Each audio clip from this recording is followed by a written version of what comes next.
चलो गाइस, तो आज हम शुरू करने वाले हैं आईडी चैप्टर नंबर 3 का रिवीजन। ठीक है।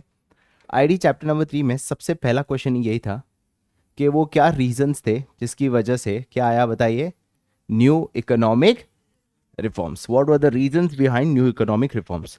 कितने कारण थे बताइए? 5।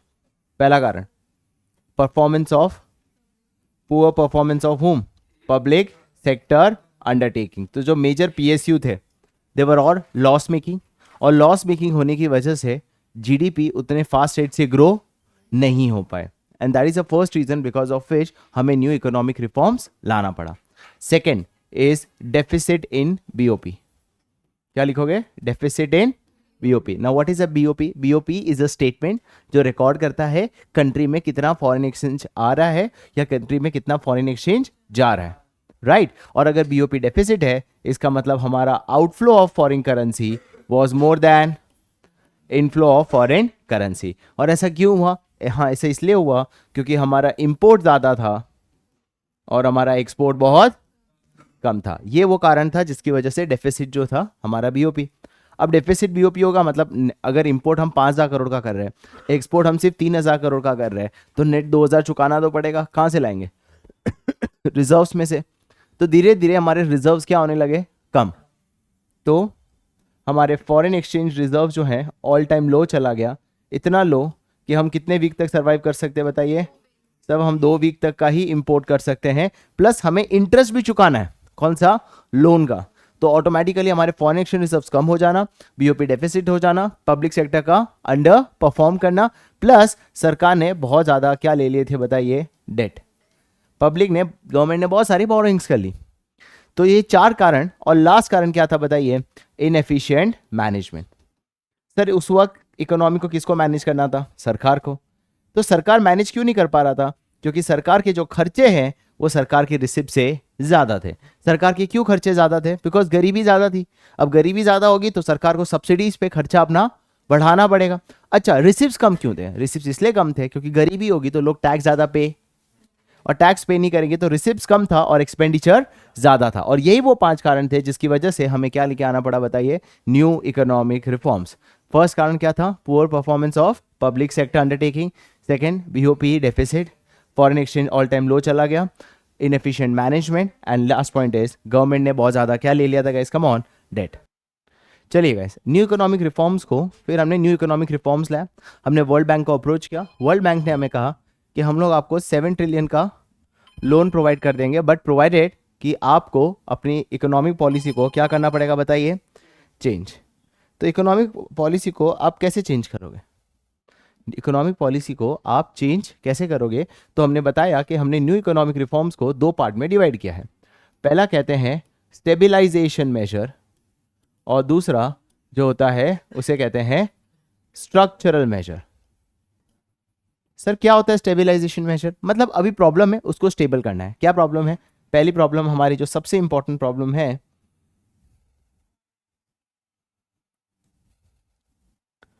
पहली प्रॉब्लम है कि हमारा देश में क्या ज़्यादा है? बहुत ज़्यादा इन्फ्लेशन है, और इस इन्फ्लेशन को हमें क्या करना है? कम।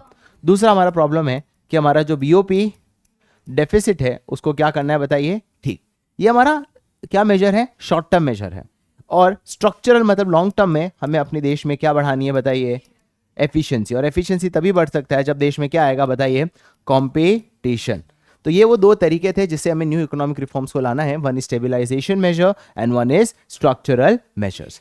चलिए आगे बढ़ते हैं और अब हम ये पढ़ते हैं कि क्या क्या थे वो न्यू इकोनॉमिक रिफॉर्म्स। तो पहला जो रिफॉर्म्स है वो किसके अंदर है बताइए? लिबरलाइजेशन। और अंडर लिबरलाइजेशन जो पहला रिफॉर्म है वो कौन सा रिफॉर्म है? Industrial sector reforms. कौन सा रिफॉर्म्स है? Industrial sector reform. इस इंडस्ट्रियल सेक्टर रिफॉर्म्स के अंदर कितने पॉइंट्स है बताइए? 5, सॉरी 4 में बैठ। Role of public sector undertaking कम कर दिया from 17 to how many industry?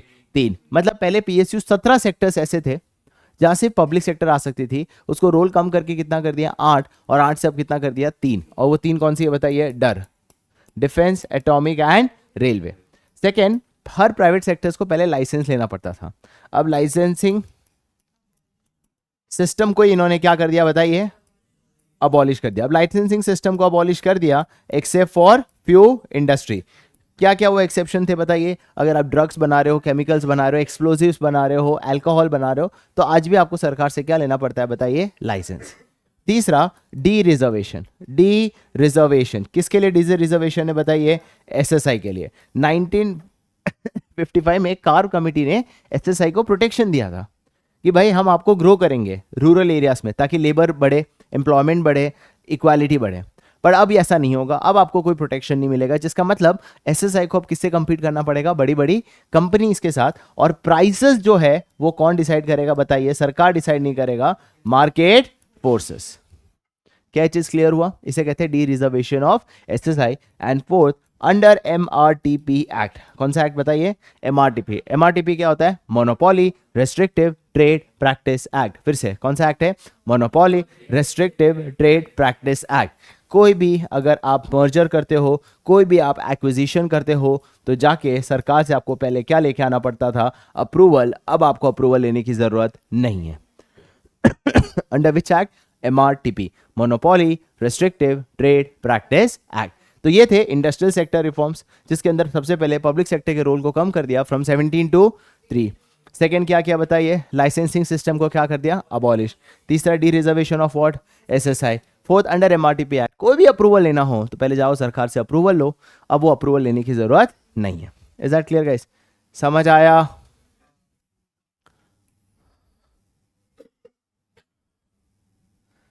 चलिए अब बात करते हैं अगला रिफॉर्म, जो कि है financial sector reforms. Sir financial sector को कौन चलाता था पहले? आरबीआई।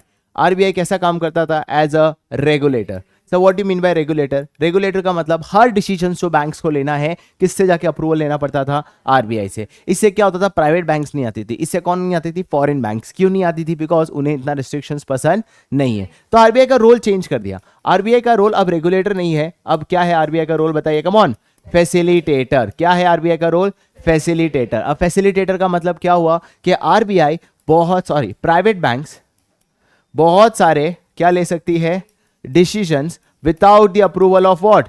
आरबीआई। आपको कोई अप्रूवल लेने की जरूरत नहीं है, आप सीधा का सीधा आप डिसीजंस ले सकते हो बहुत सारे फैक्टर्स में, सच दैट कि इवन आप न्यू ब्रांच भी खोलो और कंडीशन मीट किया तो सरकार से आपको अप्रूवल लेने की जरूरत नहीं है। इसकी वजह से और कौन आया बताइए हमारे देश? Foreign banks. पर फॉरेन बैंक्स को कितना इन्वेस्टमेंट अलाउ किया? 51%। उससे ज्यादा हमने अलाउ नहीं किया। Is that clear guys? क्या ये चीज समझ आया? ये कौन सी बैंक है बताइए? Financial sector bank. क्या ये चीज क्लियर? क्या समझ नहीं आया ब्रो?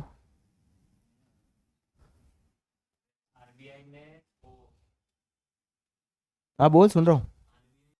चलो नेक्स्ट पॉइंट जो है which reform guys? Foreign exchange reform हम करेंगे। अब फॉरेन एक्सचेंज रिफॉर्म में हमने क्या किया? सबसे पहली बात, हमने फॉरेन एक्सचेंज रिफॉर्म में अपन अपनी जो करेंसी है उसको क्या कर दिया बताइए? D value. Sir what you mean bye D value? D value मतलब सपोज एक यूएसडी 50 का है, तो अब सरकार बोल रही है कि एक यूएसडी अब कितना है? 100। किसको ज्यादा फायदा होगा? बाहर वालों को। क्यों? अच्छा 50 का 100 नहीं हुआ था, मैं तो एग्जाम्पल दे रहा हूं। पर एक यूएसडी 50 का है, मतलब सपोज एक प्रोडक्ट इंडिया का 500 का है। कितने का है? 500। 1 यूएसडी कितने का है? 50। तो कितना चाहिए होगा बताइए? कितने डॉलर्स देने पड़ेंगे? $10 देने पड़ेंगे, तब जाके ये प्रोडक्ट इंडिया में मिलेगा, राइट? बट अब उसका प्राइस 1 यूएसडी का कितना कर दिया बताइए? 100। मतलब वही एक चीज खरीदने के लिए आपको खाली कितने देने पड़ेंगे? डॉलर्स 5। तो वही प्रोडक्ट प्राइस वही है, पर यूएस वालों के लिए सस्ता हो गया, मतलब बाहर वालों के लिए वो चीज क्या हो गया? सस्ता। इसी को बोलते हैं करेंसी को क्या करना बताइए? D value. डी वैल्यू करने से क्या होता है बताइए? हमारा क्या बढ़ेगा बताइए? एक्सपोर्ट्स बढ़ेगा। दूसरा क्या बढ़ेगा उससे? फॉरेन डायरेक्ट इन्वेस्टमेंट्स बढ़ेगा, क्योंकि इंडिया में इन्वेस्ट करना सस्ता। क्योंकि एक यूएसडी की वैल्यू पहले 50 मिलता था, अब कितना मिल रहा है? 100। 50 से 100 नहीं हुआ था, मैं सिर्फ कैलकुलेशन को आसान करने के लिए कर रहा हूं। करेंसी को हमने क्या कर दिया था बताइए? D value. डी वैल्यू करने से क्यों डी वैल्यू किया? ताकि इन सब से बढ़े और इससे हमारे पास किसका इनफ्लो आए बताइए? Inflow of foreign currency. क्या चीज क्लियर हुआ? अब इसके बाद, क्योंकि एक बार गवर्नमेंट ने डी वैल्यू कर दिया, उसके बाद गवर्नमेंट ने क्या कि अब जो एक्सचेंज रेट है वो कौन डिसाइड करेगा आपसे? मार्केट फोर्सेस डिसाइड करेंगे, मतलब गवर्नमेंट का इंटरवेंशन अब नहीं रहेगा। क्या चीज क्लियर हुआ? करेंसी को सबसे पहले क्या कर दिया? D value. डी वैल्यू करने से क्या बढ़ गया बताइए? एक्सपोर्ट। दूसरा क्या बढ़ गया? एफडीआई। इससे बहुत सारा इनफ्लो ऑफ क्या हुआ? Foreign currency. और उसके बाद अब एक्सचेंज रेट कौन डिसाइड करेगा बताइए? Market forces. क्या ये चीज क्लियर?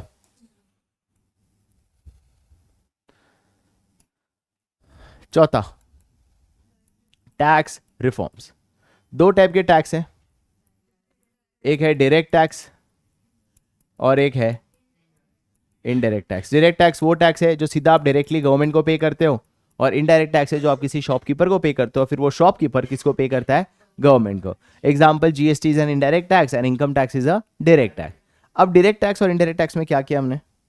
तो डायरेक्ट टैक्स में हमने डायरेक्ट टैक्स को क्या कर दिया था बताइए? मॉडरेट। मॉडरेट क्यों किया?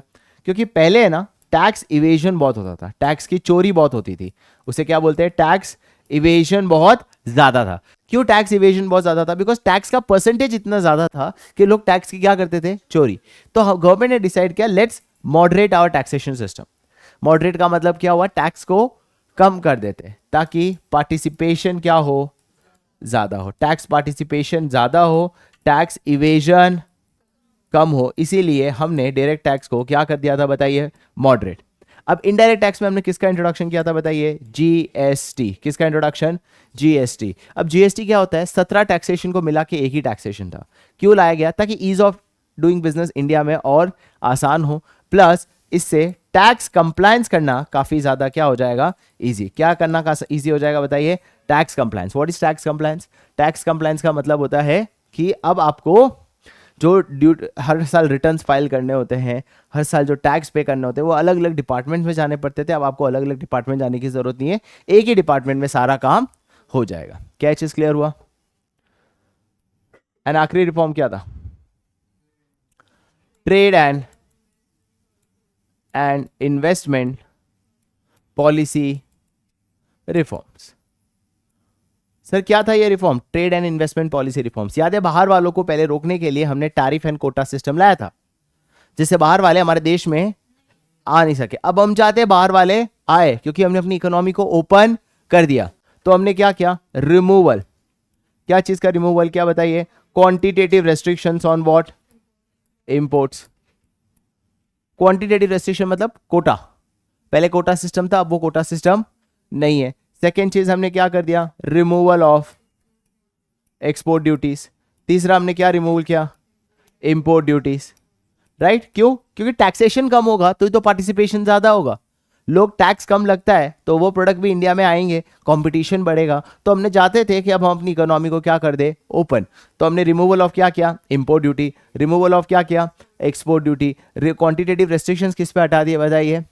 इंपोर्ट्स पे। तो मतलब कोई क्वांटिटी रेस्ट्रिक्शंस नहीं है, आप जितना चाहे वो इंपोर्ट कर सकते हो। एंड चौथा, लाइसेंसिंग सिस्टम को भी बहुत ज्यादा क्या कर दिया? इंपोर्ट लाइसेंस भी अब आपको इजीली अवेलेबल है। क्या ये चीज क्लियर? समझ आ गया? तो ये थे वो 5 रिफॉर्म्स। यस, टैरिफ का मतलब होता है कि when you impose tax on a product so that its price gets increase, और जब प्राइस इंक्रीज होगा तो ऑटोमेटिकली बायर के लिए वो एक डिसइंसेंटिव होगा और बायर वो चीज बाय नहीं करेगा। कोटा सिस्टम में हम अमाउंट को छेड़ नहीं रहे, हम क्वांटिटी छेड़ रहे हैं कि मार्केट में उसकी अवेलेबिलिटी को ही कम कर देते। कैसे कम कर देते? उतने ही क्वांटिटी मंगा सकते हो, उससे ज्यादा क्वांटिटी आप मंगा नहीं सकते। तो जब मार्केट में उसकी सप्लाई कम हो जाएगी तो ज्यादा लोग वो चीजें खरीद नहीं पाएंगे। एक प्रोडक्ट की कॉस्ट को बढ़ाना, एक प्रोडक्ट की अवेलेबिलिटी को कम करना। क्या चीज क्लियर? राइट? तो ये हमने किए टोटल 5 रिफॉर्म्स। क्या है वो 5 रिफॉर्म बताइए? Tax reforms, industrial sector reforms, दूसरा कौन सा रिफॉर्म था बताइए? फाइनेंशियल सेक्टर रिफॉर्म, तीसरा फॉरेन एक्सचेंज, चौथा tax, and fifth trade and investment policy reforms. तो ये थे वो 5 reforms. Is that clear guys? सब पढ़ते वो याद करते रहना। हाँ तो चलिए, अब हम बात किसकी करने वाले हैं? सब प्राइवेटाइजेशन। अब प्राइवेटाइजेशन समझने से पहले मैं हमेशा एक एग्जांपल देता हूँ कि सपोज ये एयरलाइन बिजनेस है। एयरलाइन बिजनेस में पहले एयर इंडिया ही चलाता था, जो कि गवर्नमेंट कंपनी, अज्यूम करो। पहली बार इंडिगो को अलाउ किया। पहली बार किसको अलाउ किया? तो इज इट प्राइवेटाइजेशन और लिबरलाइजेशन? इट इज लिबरलाइजेशन, क्योंकि प्राइवेट सेक्टर को अलाउ करना मतलब प्राइवेटाइजेशन नहीं होता है, मतलब आपने अपनी पॉलिसी को लिबरल कर दिया, पब्लिक सेक्टर के रोल को कम कर दिया फ्रॉम 17 to 3। प्राइवेटाइजेशन कब होगा? जब एयर इंडिया के स्टेक आप किसको बेच रहे हो बताइए? Private sector. जैसे एयर इंडिया के स्टेक किसको बेच दिया गवर्नमेंट ने? टाटा को। तो अब उसको हम क्या बोलेंगे बताइए? प्राइवेटाइजेशन। क्या ये चीज क्लियर? तो जिसका मतलब क्या हुआ? प्राइवेटाइजेशन मतलब क्या है? Transfer. Transfer of what? Ownership, management, control. OMC, ownership management control. Ownership management control कहां से कहां बताइए? From public sector to what? To private sector. उसी को हम क्या कहते हैं? प्राइवेटाइजेशन। तो व्हाट इज प्राइवेटाइजेशन? प्राइवेटाइजेशन मतलब transfer of ownership management control. कहां से कहां बताइए? पब्लिक से प्राइवेट। उसी को हम क्या कहते हैं guys? Come on, privatisation. Now the question is privatisation क्यों लाया? What was the reason behind what? Privatisation. तो 5 रीजन थे, 4 रीजन है सॉरी। फर्स्ट रीजन क्यों प्राइवेटाइजेशन लाया? तो उसका कारण है financial discipline. Sir financial discipline का मतलब क्या? कि ऑब्वियसली पब्लिक सेक्टर वो लॉस मेकिंग, तो लॉस मेकिंग बिजनेस को हमें प्रॉफिट मेकिंग तो लाना पड़ेगा। तो सारे पब्लिक सेक्टर जो है वो इनडिसिप्लिन था because they were loss making, और हम चाहते थे कि हमारे सारे कंपनीज किस में आए? Profit making. उसी को हम क्या बोलते हैं? फाइनेंशियल डिसिप्लिन लाना। सेकेंड दूसरा हमें क्या चाहिए था? Lot of capital. Public sector के पास उतना पैसा अब नहीं रहा, बहुत सारा लॉस कर लिया था। वी नीडेड मोर कैपिटल, जो कौन ला सकता है बताइए? Private sector. तीसरा उनके पास क्या है? मैनेजमेंट कैपेबिलिटीज, मतलब बिजनेस को कैसे मैनेज करते हैं, बिकॉज ब्यूरोक्रेट्स नहीं मैनेज कर सकते बिजनेस को। मैनेज करने के लिए आपको वो एंटरप्रेन्योर स्किल्स चाहिए जो किसके पास है? प्राइवेट ओनर्स के पास। एंड चौथा है कि टेक्नोलॉजी में अपग्रेडेशन चाहिए था, जो कौन कर सकते हैं बताइए? सिर्फ और सिर्फ प्राइवेट सेक्टर। तो ये वो 4 कारण थे जिसकी वजह से हमने क्या लाया? Privatisation. What were the reasons for privatisation? पहला कौन सा है? फाइनेंशियल डिसिप्लिन, मतलब लॉस मेकिंग को किसमें लाना है बताइए? Profit making. Infusion of more capital. तीसरा क्या है? मैनेजमेंट कैपेबिलिटीज, जो ब्यूरोक्रेट्स में नहीं हो सकते वो कौन लाके दे सकता है बताइए? एंड लास्ट टेक्नोलॉजिकल अपग्रेडेशन, हमें मॉडर्न टेक्नोलॉजी चाहिए था। नाउ द क्वेश्चन इज कि हमने क्या हर चीज को हमने प्राइवेटाइज किया? The question is do you think all public sector undertaking को आपने प्राइवेटाइज किया था? The answer is no. हमने पीएससी को कितने में डिवाइड किया बताइए? 2 में। एक क्या क्या बताइए? परफॉर्मिंग, और दूसरा क्या होगा बताइए? Non performing. एक है परफॉर्मिंग और एक है नॉन परफॉर्मिंग। सर क्या परफॉर्मिंग सेक्टर को प्राइवेटाइज करेंगे? ऑब्वियसली नहीं करेंगे। अरे कंपनी जो पब्लिक प्रॉफिट मेकिंग है उसको क्यों प्राइवेटाइज करेंगे? हम किसको प्राइवेटाइज करेंगे? Non performing. अब नॉन परफॉर्मिंग के अंदर भी 2 कैटेगरी था, कौन सा था बताइए? कुछ थे एसेंशियल और कुछ क्या होंगे बताइए? Non essential. नॉन एसेंशियल मतलब वो हमारी जरूरत नहीं है, राइट? मतलब एसेंशियल जैसे रेलवे, रेलवे जरूर लॉस मेकिंग है पर चलाना तो पड़ेगा। क्यों चलाना पड़ेगा रेलवे? क्योंकि एसेंशियल है।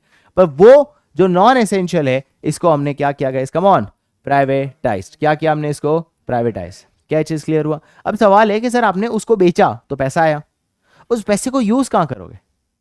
उस पैसे को यूज कहां करोगे? परफॉर्मिंग सेक्टर को और ज्यादा स्ट्रांग बनाना, राइट? और ज्यादा कॉम्पिटिटिव बनाना, इसके लिए वो पैसा यूज किया जाएगा। तो सर इस परफॉर्मिंग को कुछ स्पेशल स्टेटस दिया गया। हाँ, क्या स्पेशल स्टेटस दिया गया उन्हें? नवरत्नास, महारत्नास, मिनी रत्नास। क्या स्पेशल स्टेटस दिया गया? नवरत्नास, महारत्नास, मिनी रत्ना। सर क्या होता है नवरत्नास, महारत्नास और मिनी रत्नास? नवरत्नास, महारत्ना, मिनी रत्नास मतलब इन्हें दी गई ऑटोनॉमी। क्या दी गई? Come on, autonomy. ऑटोनॉमी मतलब इंडिपेंडेंस। क्या चीज की इंडिपेंडेंस? क्या चीज की independence?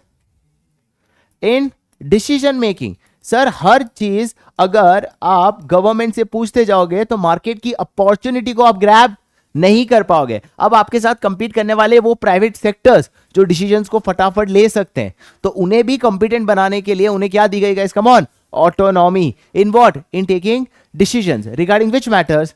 Operational and managerial aspects. कौन से एस्पेक्ट में बताइए? Operational and managerial aspects. क्या चीज क्लियर हुआ? समझ आया? अब क्वेश्चन ये आता है कि सर यहाँ पे जो नवरत्नास, महारत्नास, मिनी रत्नास है, इन दोनों में क्या फर्क है? मिनी रत्नास को सबसे फॉर एग्जाम्पल 1000 करोड़ तक की ऑटोनॉमी है, महारत्नास को 2000 करोड़, नवरत्नास को 5000 करोड़। जैसा आपका स्टेटस उतनी ज्यादा आपको क्या मिलती है? ऑटोनॉमी। टोटल कितने नवरत्नास थे बताइए? 16। महारत्नास कितने थे? 8। और मिनी रत्नास कितने थे? 74। क्या चीज क्लियर? समझ आ गया? इसी के साथ प्राइवेटाइजेशन पूरा कंप्लीट हो जाता है। And now we are going to the next topic which is globalisation. Topic का नाम globalisation. Is that clear guys? Privatisation के अंदर हमने क्या क्या टॉपिक किया, एक बार फिर से रिवाइज करते हैं। तो प्राइवेटाइजेशन के अंदर हमने तीन टॉपिक के बारे में बात की। सबसे पहले बात की कि क्या what is privatisation? Transfer of OMC from public sector to private sector. Second चीज है कि sir what was the reason? एक तो फाइनेंशियल डिसिप्लिन, सेकंड और ज्यादा कैपिटल, उससे और ज्यादा टेक्नोलॉजी अपग्रेड भी करेंगे, प्लस वो मैनेजरल कैपेबिलिटी चाहिए जो पब्लिक सेक्टर के पास नहीं है। थर्ड क्या हर चीज को प्राइवेटाइज किया? नहीं, हमने सेक्टर को दो में डिवाइड किया, परफॉर्मिंग एंड नॉन परफॉर्मिंग में जो नॉन एसेंशियल है उसी को हमने क्या किया बताइए? प्राइवेटाइज। जो परफॉर्मिंग है उन्हें तो हमने स्पेशल स्टेटस दिया गया। क्या दिया वो स्पेशल स्टेटस बताइए? नवरत्नास, महारत्नास, मिनी रत्नास। सही स्टेटस का मतलब क्या है? उन्हें क्या मिल रही है? ऑटोनॉमी। क्या चीज की autonomy? Operational and managerial aspects. क्या चीज क्लियर हुआ? ये कंप्लीट हो जाता है प्राइवेटाइजेशन। Is that clear? तो कितने हैं Navratnas as per latest? 24 Navratnas as per October 2024। महारत्नास कितने हो चुके हैं? 14। और मिनी रत्नास कम हो चुके हैं, टोटल हो चुके हैं 62।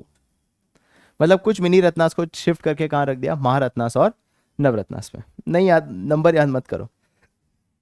Okay, globalisation. इंटीग्रेट करना। क्या याद करना? इंटीग्रेट करना। किसकी? डोमेस्टिक इकोनॉमी को किसके साथ? World economy.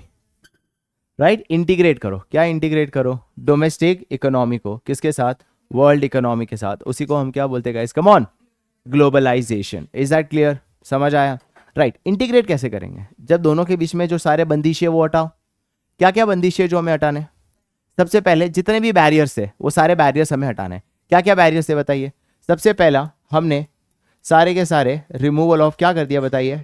Custom duty. कितना कस्टम ड्यूटी था? जो एक वक्त 250% था उसको कम करके कितना कर दिया बताइए? 10%। मतलब इतना ड्यूटी कम कर दिया कि कोई रिस्ट्रिक्शंस ही नहीं रहे, एकदम फ्रीली वो मूवमेंट ऑफ क्या हो? गुड्स। सेकेंड चीज, हमने इन्वेस्टमेंट्स अलाउ किया, फॉरेन डायरेक्ट इन्वेस्टमेंट्स। जो पहले कितना था? सिर्फ और सिर्फ 26%, उसको कितना परसेंट तक अलाउ किया? 51। और कुछ पर्टिकुलर गुड्स में तो हमने कितना इन्वेस्टमेंट्स अलाउ किया बताइए? 100% इन्वेस्टमेंट्स अलाउ किया। क्या चीज क्लियर? तीसरा चीज, हमारी फॉरेन करेंसी जो पहले कैसा था? पार्शियली कन्वर्टिबल था, अब हमने उसको क्या कर दिया बताइए? Fully convertible. अब इसका मतलब क्या होता है? पार्शियली कन्वर्टिबल को आपने फुल्ली कन्वर्टिबल। देखो पहले हमारे पास उतनी फॉरेन करेंसी नहीं थी, तो अगर हर कोई फॉरेन करेंसी मांगने आ जाएगा तो हम लाएंगे कहाँ से? तो हम क्या करते थे? पहले कुछ लॉ लाते थे कि आप एक साल में खाली $1000 तक ही कन्वर्ट करा सकते हो, उससे ज़्यादा कन्वर्ट नहीं करा सकते, आपको अगले साल कराना पड़ेगा, या कुछ टाइम पीरियड होता था। उसे हम कौन सी कन्वर्टिबिलिटी बोलते हैं? पार्शियल। आज आप फुल्ली कर सकते हो क्योंकि हमारे पास इतने रिजर्व्स पड़े हैं कि तुम जितना चाहे उतना यूएसडी मांग सकते हो। क्या ये चीज क्लियर हुआ? राइट। तो इस तरह की हमने सारे रेस्ट्रिक्शंस हटाए। क्यों हटाए रेस्ट्रिक्शंस? ताकि डोमेस्टिक इकोनॉमी को किसके साथ इंटीग्रेट किया जाएगा बताइए? World economy. अब इसी की वजह से दो कॉन्सेप्ट हम सीखने वाले हैं, that is world trade organisation और दूसरा आउटसोर्सिंग। क्या चीज क्लियर? कहिए।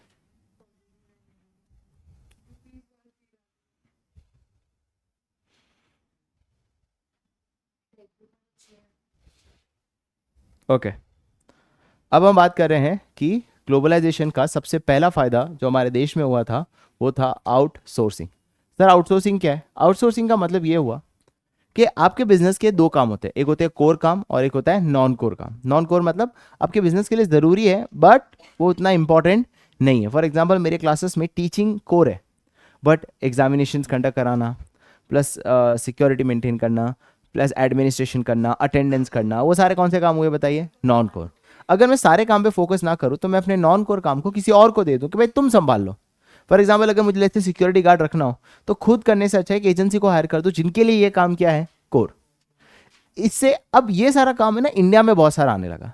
इंडिया को बहुत सारा काम आउटसोर्स होने लगा, मतलब उनके नॉन कोर काम कहां से बहुत सारा आउटसोर्स होने लगा, US and other European country से बहुत सारा काम क्या हो गया इंडिया में आउटसोर्स होने लगा। क्यों इंडिया में आउटसोर्स होने लगा, why India became a favourable destination for outsourcing? तो 3 कारण थे। सबसे पहला कारण था availability of what, cheap and skilled labour.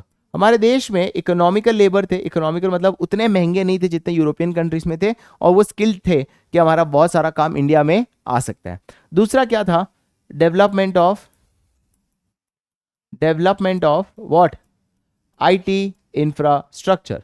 Sir IT infrastructure मतलब क्या, कि सर हमारे पास वीडियो कॉन्फ्रेंसिंग डिवाइसेस थे जिसके अंदर ऑडियो और विजुअल्स को हम रियल टाइम बेसिस पे इंडिया से कहीं भी बाहर भेज सकते थे, और वो जरूरी था, अदरवाइज आउटसोर्सिंग का काम वहां से हमें नहीं आ पाता। और तीसरा कारण क्या था बताइए, favourable government policy. Favourable government policy, तो जो सरकार की पॉलिसी थी वो काफ़ी ज़्यादा फेवरेबल थी। सरकार बोलती थी कि अगर आपका बाहर का बहुत सारा काम अगर इंडिया में आउटसोर्स होगा तो आपको टैक्स बेनिफिट्स मिलेंगे, आपको सब्सिडीज मिलेंगे, हम आपको स्पेशल इकोनॉमिक जोन्स बना के देंगे जहाँ पे सारा काम जो है उस पर कोई टैक्स नहीं लगेगा। ये वो 3 कारण थे जिसकी वजह से इंडिया में बहुत सारा काम आउटसोर्स आता रहा। अब इससे इंडिया को बेनिफिट क्या हो गया, what is the benefit of outsourcing in India?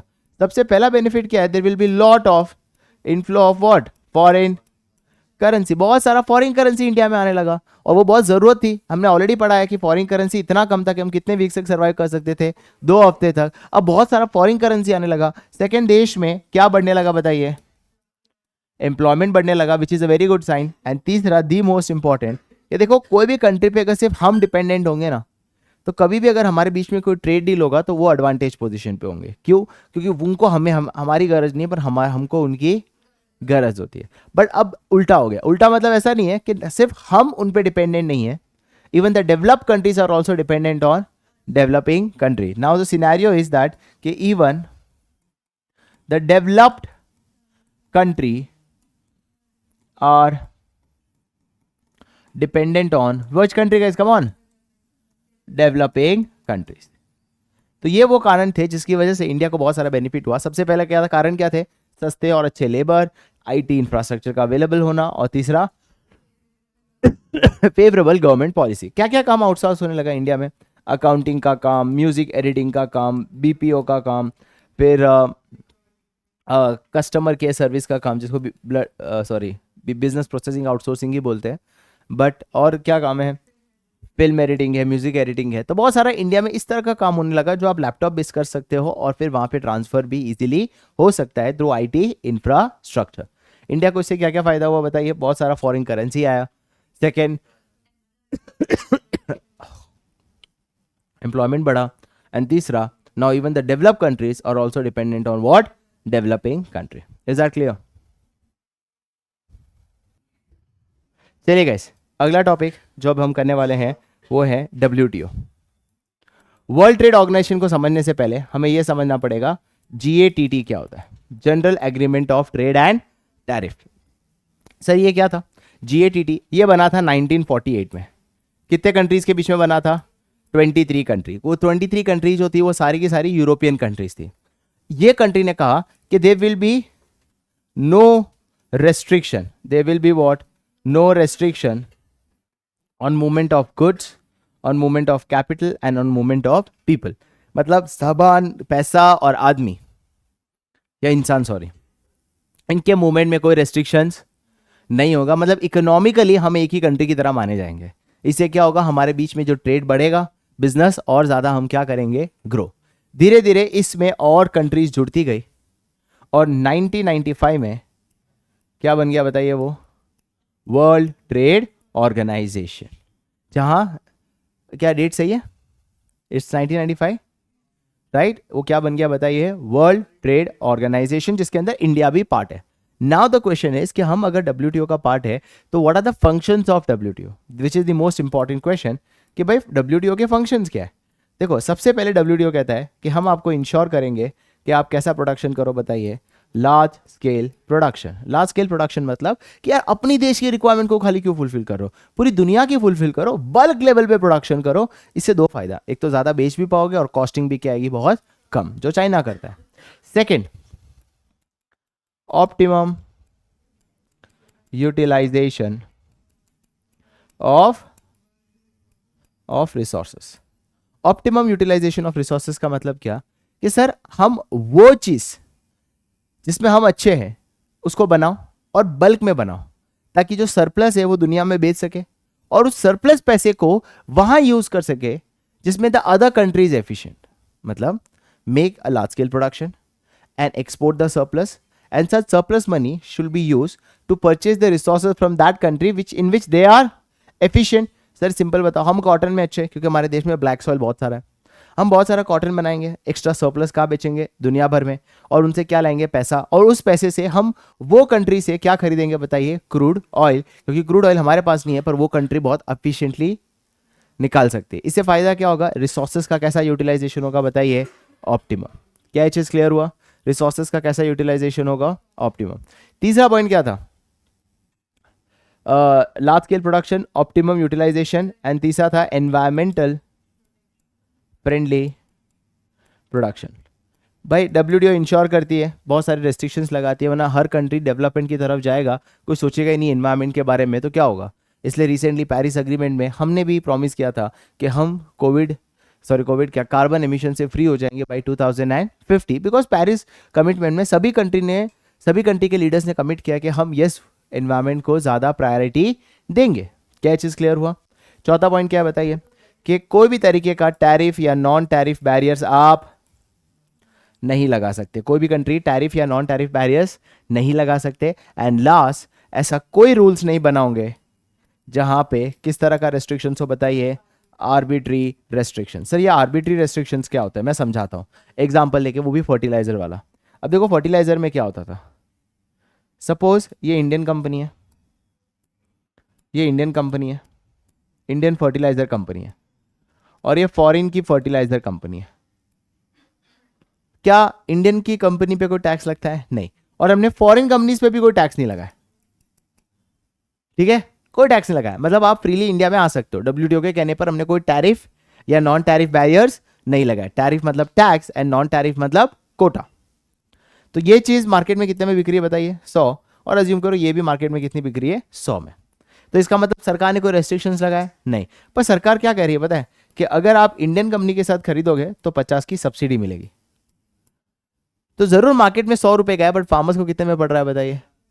तो एक टाइप का क्या इक्वल कंपटीशन हुआ, नहीं। इसे कहते हैं, ये कंप्लेन करने कहाँ चला जाएगा, डब्ल्यूटीओ में, क्योंकि डब्ल्यूटीओ कहेगा कि इस तरह का कोई आर्बिट्री रेस्ट्रिक्शंस नहीं चलेगा। सर कैसे वो आर्बिट्री रेस्ट्रिक्शंस, सिंपल है ना, वो कंपनी का प्राइस कितना है 100, पर इंडियन कंपनी का फर्टिलाइजर खरीदोगे तो सरकार आपको 50 रुपए का क्या देगा, सब्सिडीज देगा। मतलब आपको वो फार्मर को वो प्रोडक्ट कितने में पड़ेगा, खाली 50 में पड़ेगा। तो आप इंडियन कंपनी का फर्टिलाइजर खरीदोगे या फॉरेन कंपनी का, क्यों, कंपटीशन है ही नहीं। फॉरेन कंपनी बोलेगा कोई कंपटीशन ही नहीं है। हाँ, हालांकि गवर्नमेंट ने कोई रेस्ट्रिक्शंस नहीं लगाए, बट इनडायरेक्टली तो फायदा दिला रही है। और कितने का फायदा दिला रही है, 50 का। उसे बोलते हैं आर्बिट्री गेन। आर्बिट्री गेन मतलब कंपनी ने बिना कुछ किए 50 रुपए का फायदे में है। तो गवर्नमेंट कहती है, सॉरी डब्ल्यूटीओ कहती है कि ऐसा कोई रूल्स नहीं बनाओगे जिसमें अपनी कंपनी को कहीं ना कहीं फायदा मिले, आपको इक्वल लेवल मार्केट बनाना पड़ेगा।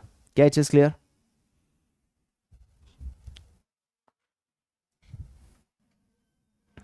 तो बताइए डब्ल्यूटीओ क्या क्या फंक्शंस है। सबसे पहला क्या क्या फंक्शंस है डब्ल्यूटीओ के,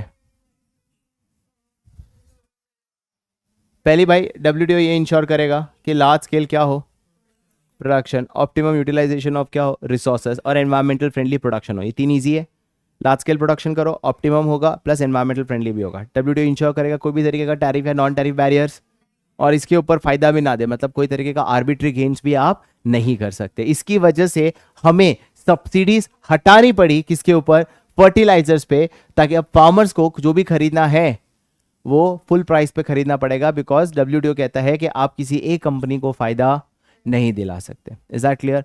अब हम बात करने वाले हैं क्रिटिसिज्म मतलब इस न्यू इकोनॉमिक रिफॉर्म्स के क्या फायदे थे और क्या नुकसान। मुझे एक पेपर देना, नोट्स नहीं है।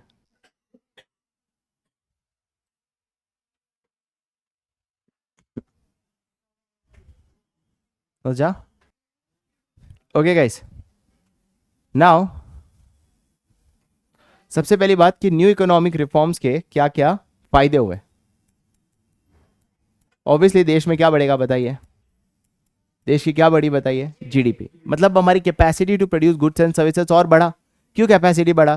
क्योंकि अब सिर्फ पब्लिक सेक्टर नहीं बनाता, प्राइवेट सेक्टर्स भी बनाते हैं और फॉरेन कंपनीज भी बनाती है। सेकेंड, हमारे देश में बहुत सारा क्या आने लगा बताइए, foreign direct investments. Sir 2 campaign हमने शुरू किया था, मेक इन इंडिया कैंपेन और मेड इन इंडिया कैंपेन। ये सारे कैंपेन के पर्पस क्या था कि देश में बहुत सारा क्या आए बताइए, इन्वेस्टमेंट, और इंडिया बहुत सारा इन्वेस्टमेंट बाहर की कंपनी से कहाँ आया, इंडिया में। तीसरा, देश में क्या बढ़ा बताइए, एक्सपोर्ट्स बढ़ने लगा। अब एक्सपोर्ट्स बढ़ेगा तो फॉरेन करेंसी का क्या बढ़ेगा बताइए, इनफ्लो, और फॉरेन एक्सचेंज रिजर्व भी क्या होने लगा, बढ़ने लगा। क्या चीज क्लियर हुआ? फोर्थ, हमारे foreign exchange reserve all time high पे चले गए। याद करो प्रॉब्लम, शुरुआत की प्रॉब्लम कैसी थी कि हमारा इतना रिजर्व्स कम था कि हम खाली कितने वीक तक सर्वाइव कर सकते हैं, 2, और आज हमारे पास इतना सारा रिजर्व्स पड़ा है कि हम all time largest reserve holder है फॉरेक्स का दुनिया में, राइट? उन दोनों का कारण क्या था, एक तो हमारे देश में बहुत सारा क्या बढ़ना, और दूसरा हमारे देश में बहुत सारा क्या आना, FDI। क्या चीज क्लियर हुआ, राइट? तो ये थे फायदे, पर फायदे इंपॉर्टेंट नहीं है, ज्यादा इंपॉर्टेंट कौन से बताइए, क्रिटिसिज्म, जिसके बारे में हम भी डिस्कस करें, विच is the last topic of this chapter. सबसे पहला, increase in unemployment. Sir unemployment कैसे हुआ जबकि देश की जीडीपी बढ़ी? सर देखो, देश की जीडीपी बढ़ाने वाले कौन थे, देश की जीडीपी बढ़ी तो बढ़ाने वाले कौन थे, मल्टीनेशनल कंपनीज। ये मल्टीनेशनल कंपनीज क्या प्रीफर करते हैं बताइए, capital intensive technology. Capital intensive technology क्या होता है बताइए, जब वहां आप मशीन ज्यादा यूज करोगे, लेबर यूज, तो देश की जीडीपी तो बढ़ी बट एम्प्लॉयमेंट नहीं बढ़ा। इस तरह के ग्रोथ को बोलते हैं जॉबलेस ग्रोथ। क्या बोलते हैं बताइए, jobless growth. What do you mean bye jobless growth? देश की ग्रोथ तो हुआ बट जॉब बढ़ा नहीं। क्या ये चीज क्लियर, समझ आया अच्छे से, क्लियर, राइट? सेकेंड, ये सबसे इंपॉर्टेंट है, एग्जाम में पूछने के पूरे चांसेस है, and that is decline of agriculture sector.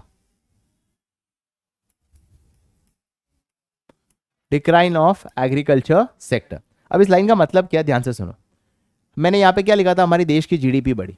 तो जीडीपी जब बढ़ती है तो 3 सेक्टर की वजह से, एग्रीकल्चर, इंडस्ट्री और टर्शरी। क्या हमारे देश में जो न्यू इकोनॉमिक रिफॉर्म्स की वजह से जीडीपी बढ़ा, क्या तीनों की वजह से बढ़ा? The answer is no. Agriculture में तो हमारा ग्रोथ क्या था, डिक्लाइनिंग था। इंडस्ट्रियल में क्या था, काफी ज्यादा फ्लक्चुएटिंग था। फ्लक्चुएटिंग का मतलब क्या, कभी ग्रोथ होगा कभी growth, it is because of the tertiary sector, it is because of tertiary sector हमारे देश की क्या बढ़ी बताइए, जीडीपी। तो क्रिटिसिज्म में भी यही कह रहा है कि क्या वो रीजंस थे जिसकी वजह से आपका एग्रीकल्चर सेक्टर क्या हुआ, decline. The most important, first, low investment by what, public sector. Public sector का इन्वेस्टमेंट कम हो गया। क्यों इन्वेस्टमेंट कम हो गया? क्योंकि भाई अब public sector major role play, तो पब्लिक सेक्टर को जो वेयर हाउस बनाने थे, पब्लिक सेक्टर को जो मार्केटिंग सिस्टम बनाने थे, पब्लिक सेक्टर को जो रोड्स बनाने थे, पब्लिक सेक्टर, ये सब चीजें पब्लिक सेक्टर ने क्या कर दिया, अपने इन्वेस्टमेंट कम। सेकेंड,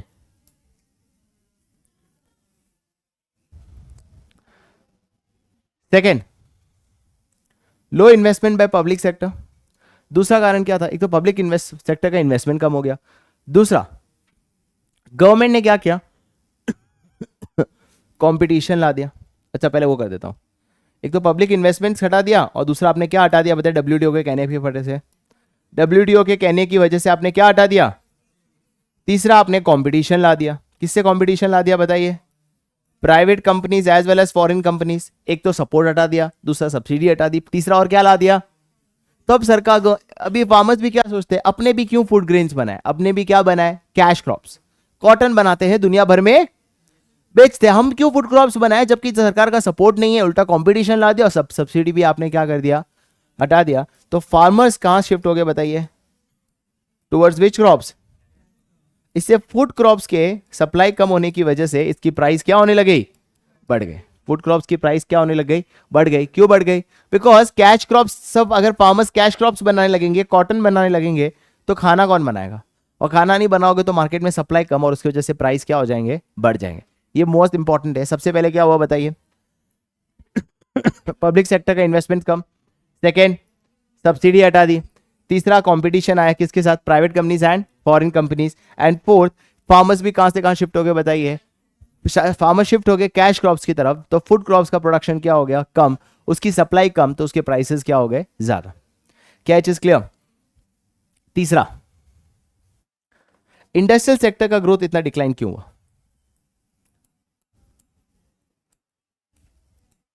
वाई इंडस्ट्रियल सेक्टर का ग्रोथ उतना फास्ट नहीं हुआ जितना फास्ट चाइना का हुआ। सबसे पहली बात, हमारे पास एक सबसे इंपॉर्टेंट चीज नहीं थी, वो था power, lack of infrastructure. Sir कोई भी फैक्ट्री चाहिए तो पावर चाहिए, और हमारे पास पावर फैसिलिटी आज भी नहीं है, क्योंकि आज भी हम पावर कहां से जनरेट करते हैं, कोल, और कोल से उतना पावर हम जनरेट नहीं कर पाएंगे। Due to lack of infrastructure, due to lack of power, हम उतनी ज्यादा फास्ट रेट से ग्रो नहीं कर पाए जितना फास्ट रेट से कौन ग्रो कर पाया, चाइना। सेकेंड, चाइना से आने लगा चीपर इंपोर्टेड गुड्स, मतलब चाइना से सस्ता गुड्स आने लगा, तो हमने बोला हम क्यों प्रोड्यूस करें, और हमारे प्रोडक्ट्स को खरीदता ही नहीं था, क्योंकि चाइना के इतने बढ़िया क्वालिटी और इतना सस्ता मिलता था कि हम कंपीट ही नहीं कर पा रहे थे। एंड तीसरा कि डेवलप कंट्रीज हमारे मार्केट को एक्सेस कर सकते थे, डेवलप कंट्रीज हमारे मार्केट को एक्सेस कर सकते थे, पर जब हम डेवलप कंट्री के मार्केट को एक्सेस करें तो वो लोग क्या लगा देते थे बताइए, non tariff barriers. What do you mean by non tariff barriers, quota restrictions या कोई तरीके के रेस्ट्रिक्शंस अदर देन टैक्स लगा के प्रोडक्ट को क्या कर देना बताइए, उस कंट्री में बेचने से रोकना। फॉर एग्जांपल, यूएस हमारा मार्केट एक्सेस कर सकता था, बट हमारे कॉटन को हम यूएस में नहीं बेच पाते थे, बिकॉज यूएस क्या लगाता था बताइए, नॉन टैरिफ बैरियर्स। अगला, इनइफेक्टिव डिसइन्वेस्टमेंट पॉलिसी। चौथा पॉइंट क्या है, इनइफेक्टिव, कौन सी पॉलिसी का, इसका कम डिसइन्वेस्टमेंट पॉलिसी। सर इसका मतलब क्या है, इनइफेक्टिव डिसइन्वेस्टमेंट पॉलिसी, याद है हमने किया था, वो प्राइवेट सेक्टर जो परफॉर्मिंग नहीं है, जो कैसी है, नॉन परफॉर्मिंग, नॉन एसेंशियल, उसको हम क्या करेंगे बताइए, प्राइवेटाइज। बट प्राइवेटाइज करने से उस पैसे को कहां यूज करना था, पीएसयू को और अच्छा बनाने के लिए। उल्टा इन्होंने क्या किया, सबसे पहले उसको अंडर वैल्यू कर दिया। अंडर वैल्यू मतलब क्या, मिनिस्टर्स के साथ सेटिंग कर दी, मिनिस्टर्स को कुछ पैसे खिला दिए, कंपनी का वैल्यूएशन 1000 करोड़ है, कंपनी को बोला 800 करोड़ में बेच दो। यस, तो कंपनी की वैल्यू कितनी होगी, लेट्स से कंपनी की 1000 करोड़ की वैल्यू होगी, जो इसका मिनिस्टर होगा, फॉर एग्जांपल एक कंपनी है लेट्स से कोल इंडिया, उसका कोल मिनिस्टर को सेटिंग करा दी कि भाई कंपनी का वैल्यू 1000 करोड़ है, तू मुझे खाली कितने में बेच दे, 700 करोड़ में, तेरे घर में मैं कितना बेच दूंगा, 100 करोड़। तो अंडर वैल्यू करके बेचा, चलो तो भी कितने पैसे आए बताइए। उस पैसे को भी उन्होंने कहां यूज किया, use towards deficiency in the revenue of what, government. Sir government की कमाई कम थी, तो उस डेफिशिएंसी के पैसे को कहां यूज करने लगे बताइए, सरकार की कमी को पूरी करने के लिए। सरकार को बहुत सारे खर्चे करने पड़ते, वहां ये पैसा यूज किया, इंस्टेड ऑफ यूज कहां यूज करना था इसको, पब्लिक सेक्टर को और ज्यादा स्ट्रांग बनाने में। पर उन्होंने ये पैसा कहां यूज कर दिया बताइए, अपनी डेफिशिएंसी को पूरी करने के लिए। सबसे पहली बात, डिसइन्वेस्टमेंट किया, प्राइवेट सेक्टर, पब्लिक, बहुत सारे पब्लिक सेक्टर को बेचा, पर फुल वैल्यू पे नहीं बेचा, अंडर वैल्यू करके बेचा, उसे कहते हैं करप्शन। प्लस उस पैसे को जहां यूज करना था, which was to strengthen more public sector undertaking, उस पैसे को कहां यूज किया गया, गवर्नमेंट अपनी डेफिशिएंसी को पूरी करने के लिए। इज दैट क्लियर, कोई पॉइंट रह गया, okay, and that's it guys, this chapter is over. ये थे वो सारे कमियां।